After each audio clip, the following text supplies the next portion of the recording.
What up? Welcome back to Cool Kid TCG. Here we have Purple Luffy versus Red Yellow Belo Betty. I'm scared. Belo Betty is the definition of aggression, and Purple Luffy loses to aggression. This could go really poorly for me. Belo Betty's known as like the glass cannon. And so we're gonna see. I won the dice roll. I go first.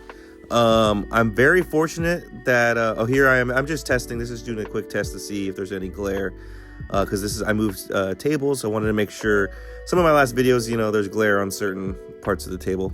But yeah, lucky he doesn't see any Belo Betty searchers. That's a huge win for us that he didn't get any off that he can eventually buff with leader. We do our normal process of 5 in the life, ramp, take a life, 4, play Zoro Juro. We're going to search top 5, and I believe we're going to grab the Luffy Taro. I'm thinking about whether or not, he's going to be aggressive. Maybe I should have grabbed the 2K, but I decide that I think it's okay. We could survive and get the Luffy Taro Songoro combo off next turn. One of the key things I think we have is we have a Nico Robin blocker in hand. We only run 2 of the baby blockers. I feel like that's going to be a clutch card against this particular opponent. One thing also I'm thinking about is I've already swung once into their life, and they didn't get a trigger.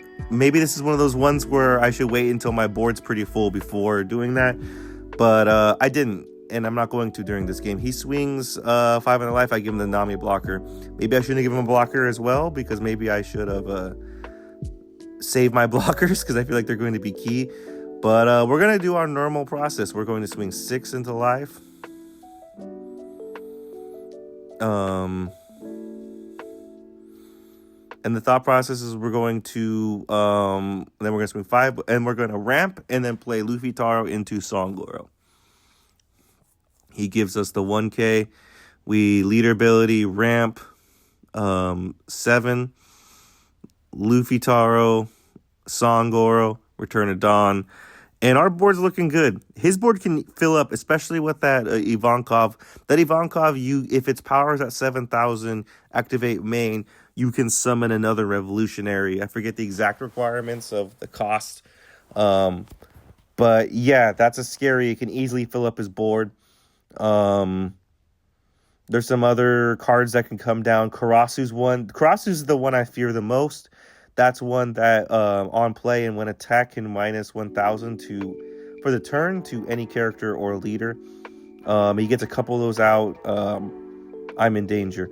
He plays Inazuma. Inazuma has 4 power, but gains rush if you have a character of 7,000 power or more on the field.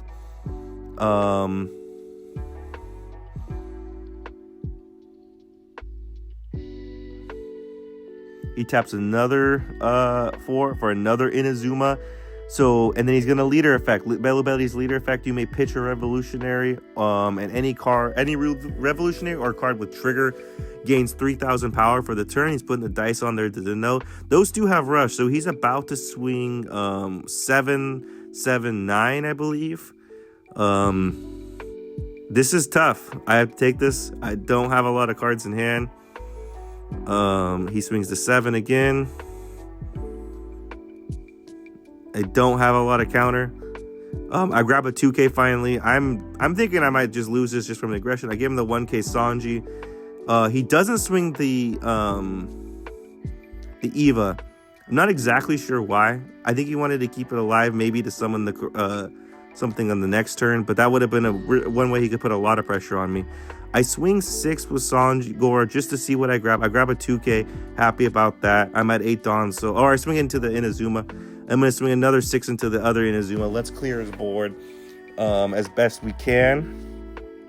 His deck does run Rush. It has Dragons. I would not be surprised if it also runs like Kid Killer. So I need to be very cognizant and very safe about how I go about this. I swing 5 life. I think the idea is I want to keep Dawn up for blockers and Gum Gum Giants. He gives me a 2K. And then I'm thinking about whether to swing 8 life. The reason why I do end up doing it, but I think I might have game next turn if I can survive. And I know he runs a lot of triggers. Like Hiyori could be a trigger that could mess me up. This is one that plays something. He plays another Eva. So again, essentially pseudo rush Eva with that. I'm scared now. I play 5 for a kid blocker, 2 for a Nico Robin baby blocker, and we have 1 for Gum Gum Giant. Kind of got a little bit of a fortress. If he plays something down like a dragon, we might really be in danger. But we have 2 blockers to intercept 3 swings at this point, plus a Gum Gum Giant. So we're about as blockered up as we can. He plays a Belo Betty Searcher.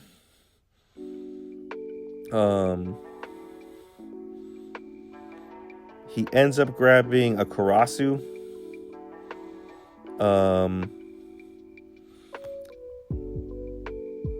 And then I believe he's going to activate Leader Effect. Yes, he activates Leader Effect, pitching an Eva.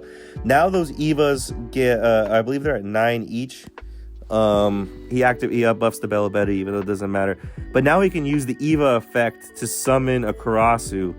At one point I was thinking, oh, you didn't tap your 4 Dawn, but he goes, no, I can summon it off of the Eva effect. And at that point I'm like, oh man, I might be really cooked here. Yeah, so this is my point. I'm like, yo, dude, you gotta tap your Dawn. He's like, no, dude, I don't. So funny little action where you laugh it off, but yeah, I'm really thinking I'm cooked now. But yeah, he lowers my leader down to 4. I put a dice on there. I do have 2 blockers, so that helps. But I know a dragon's not coming down, so that's one thing. He swings a big like 10. A big 10 at life. He's going for life at this point. I give him the baby blocker.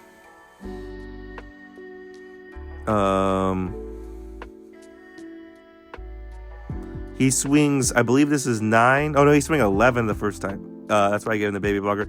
He swings 9. I'm thinking this through. He has 4 Dawn. If he played like a Kid Killer, that's what I'm thinking. Like maybe do I block here? Do I not block?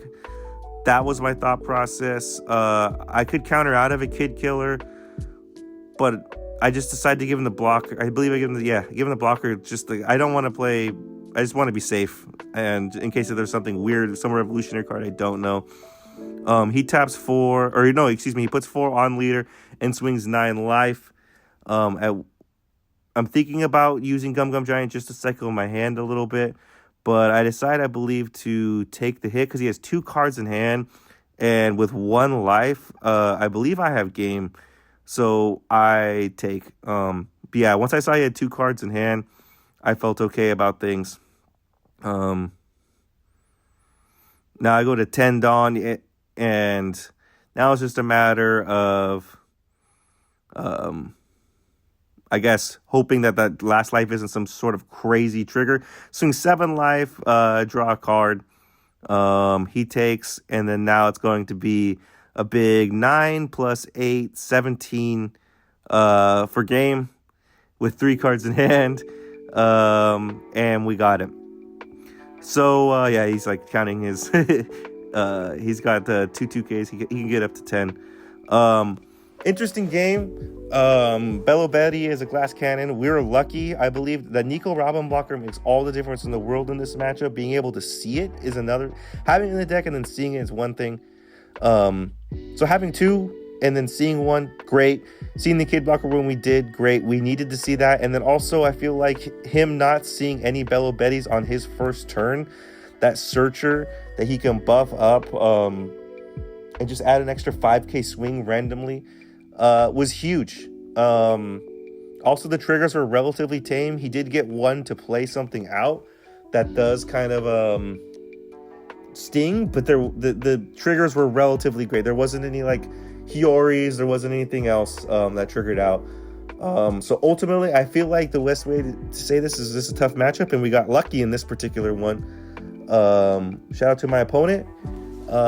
Yeah, thank you for watching. Let me know if I did anything wrong in this one, or if you have any questions, comments, concerns, any tips, would be greatly appreciated. Thank you very much, and see you next time.